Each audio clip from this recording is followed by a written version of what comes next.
US president Donald Trump പ്രഖ്യാപിച്ച $175 billion അല്ലെങ്കിൽ 2.1 ലക്ഷം കോടി രൂപയുടെ പ്രതിരോധ സംവിധാനമായ ഗോൾഡൻ ഡോമിനെ കുറിച്ചുള്ള ചർച്ചകൾ സജീവമാണ്.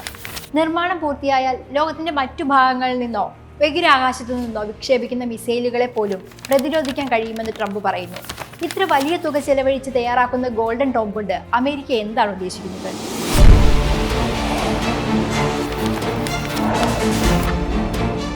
ഇസ്രയേലിന്റെ മൾട്ടി ടയർ മിസൈലിംഗ് പ്രതിരോധ സംവിധാനമായ അയൺ ഡോമിൽ നിന്നാണ് ട്രംപിന് ഗോൾഡൻ ഡോം എന്ന പദ്ധതിക്ക് പ്രചോദനം ലഭിച്ചത്.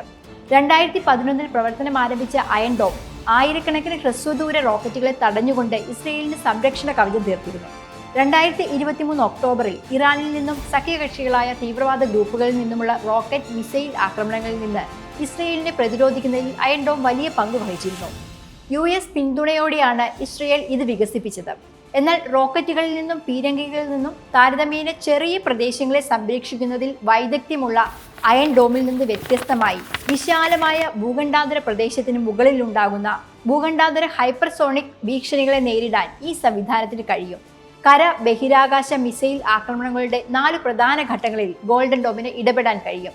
അതായത് മിസൈൽ ലോഞ്ചിന് തയ്യാറാകുമ്പോൾ മുതൽ ലോഞ്ച് ചെയ്യുമ്പോൾ വരെയുള്ള ആദ്യഘട്ടം, മിസൈൽ അതിന്റെ വേഗതയും ഉയരവും കൈവരിക്കുന്ന 2ാം ഘട്ടം, ടാർഗറ്റ് ലക്ഷ്യമാക്കി അന്തരീക്ഷത്തിലൂടെ സഞ്ചരിക്കുന്ന 3ാം ഘട്ടം, ടാർഗറ്റിന്റെ ഏറ്റവും അടുത്ത് എത്തുന്ന അവസാന ഘട്ടം എന്നിങ്ങനെ 4 ഘട്ടങ്ങളിലും ഇവയെ പ്രതിരോധിക്കുവാനും അവയുടെ വരവ് നിർത്തുവാനും ഗോൾഡൻ ഡോമിന് കഴിയും. ഗോൾഡൻ ഡോം കൊണ്ട് വിപുലമായ ലക്ഷ്യങ്ങളാണ് US-നുള്ളത്. ബഹിരാകാശാധിഷ്ഠിതമായ സെൻസറുകളും ഇന്റർസെപ്റ്റുകളും ഉൾപ്പെടെ കരയിലും കടലിലും ബഹിരാകാശത്തും നെക്സ്റ്റ് ജനറേഷൻ ടെക്നോളജി വിന്യസിക്കുക എന്നതാണ് ഗോൾഡൻ ഡോം കൊണ്ട് അമേരിക്ക ഭാവിയിലേക്ക് ഉദ്ദേശിക്കുന്നത്. ലോകത്തിന്റെ മറ്റു ഭാഗങ്ങളിൽ നിന്ന് വിക്ഷേപിക്കുന്ന മിസൈലുകളെ തടയാൻ ഈ സംവിധാനത്തിന് കഴിയുമെന്ന് കണക്കാക്കുന്നു. ഗോൾഡൻ ഡോമിന്റെ ഉപഗ്രഹ സംവിധാനങ്ങൾക്കായുള്ള കരാറിന് സ്പേസ് എക്സ്, ആന്തൂറിൽ ഇൻഡസ്ട്രീസ്, പലന്തിർ ടെക്നോളജീസ് എന്നിവർ രംഗത്തെത്തിയിട്ടുണ്ട്. US-ന് നിലവിൽ നിരവധി മിസൈലിംഗ് പ്രതിരോധ സംവിധാനങ്ങളുണ്ട്. നിലവിലുള്ള സംവിധാനങ്ങളിൽ ചിലത് ഗോൾഡൻ ഡോമിൽ ഉൾപ്പെടുത്തും. ചൈനയും റഷ്യയും വികസിപ്പിച്ചെടുത്ത ഏറ്റവും പുതിയ മിസൈലുകൾ വളരെ പുരോഗതി കൈവരിച്ചവയാണെന്നും അവയ്ക്ക് നവീകരിച്ച പ്രതിരോധ സംവിധാനങ്ങൾ ആവശ്യമുണ്ടെന്നും പെന്റഗൺ വർഷങ്ങൾക്ക് മുമ്പ് മുന്നറിയിപ്പ് നൽകിയിരുന്നു.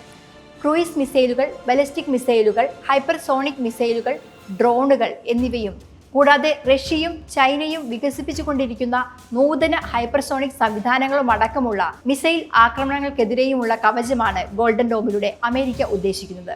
നിലവിൽ റഷ്യയുടെ ഭൂഖണ്ഡാന്തര മിസൈലുകളും ഉത്തര കൊറിയയിൽ നിന്നുള്ള ബാലിസ്റ്റിക് മിസൈലുകളും അമേരിക്ക നേരിടുന്ന ഭീഷണിയാണ്. റഷ്യ ഭൂഖണ്ഡാന്തര മിസൈൽ സംവിധാനങ്ങൾ നവീകരിക്കുകയും നൂതനവും കൃത്യതയുള്ളതുമായ സ്ട്രൈക്ക് മിസൈലുകൾ വികസിപ്പിക്കുകയും ചെയ്യുന്നുണ്ടെന്നാണ് റിപ്പോർട്ടുകൾ. ഉക്രൈൻ യുദ്ധത്തിൽ പ്രധാന പങ്കുവഹിച്ച ഡ്രോണുകളുടെ ഭീഷണി വരും വർഷങ്ങളിൽ വളരാൻ സാധ്യതയുണ്ടെന്ന് അമേരിക്ക കണക്കുകൂട്ടുന്നു. ദീർഘനേരം ബഹിരാകാശത്ത് നിലനിൽക്കുകയും സാറ്റലൈറ്റുകൾക്ക് സമീപം പൊട്ടിത്തെറിക്കുകയും ചെയ്യുന്ന തരത്തിലുള്ള ആണവായുധം റഷ്യ വികസിപ്പിച്ചുകൊണ്ടിരിക്കുകയാണെന്ന് US പറയുന്നു. ഗോൾഡൻ ഡോം പദ്ധതി 3 വർഷത്തിനുള്ളിൽ പൂർത്തിയാക്കുമെന്നും കാനഡ ഉൾപ്പെടെയുള്ള മുഴുവൻ കോണ്ടിനെന്റൽ യുണൈറ്റഡ് സ്റ്റേറ്റ്സിനെയും വ്യോമാക്രമണ ഭീഷണിയിൽ നിന്ന് സംരക്ഷിക്കുമെന്നും ട്രംപ് വെളിപ്പെടുത്തി. കാനഡ പദ്ധതിയുടെ ഭാഗമാകാൻ താൽപര്യം പ്രകടിപ്പിച്ചിട്ടുണ്ട്. 2029 ട്രംപിന്റെ കാലാവധി അവസാനിക്കുമ്പോൾ പദ്ധതി പൂർണ്ണ സജ്ജമാകുമെന്ന് പറയുന്നു. $175 ബില്യൺ പദ്ധതി തുകയായി പറയുന്നുണ്ടെങ്കിലും 20 വർഷത്തിനുള്ളിൽ $542 ബില്യൺ വരെ ചിലവാകുമെന്ന് കണക്കാക്കുന്നു. റഷ്യ, ചൈന തുടങ്ങിയ രാജ്യങ്ങളിൽ നിന്ന് വർദ്ധിച്ചു വരുന്ന ഭീഷണികളോട് പ്രതികരിക്കുന്നതിനും അമേരിക്കയുടെ വിജയത്തിനും നിലനിൽപ്പിനും ഗോൾഡൻ ഡോം ആവശ്യമാണെന്ന് പദ്ധതി പ്രഖ്യാപിച്ചുകൊണ്ട് ട്രംപ് പറഞ്ഞു.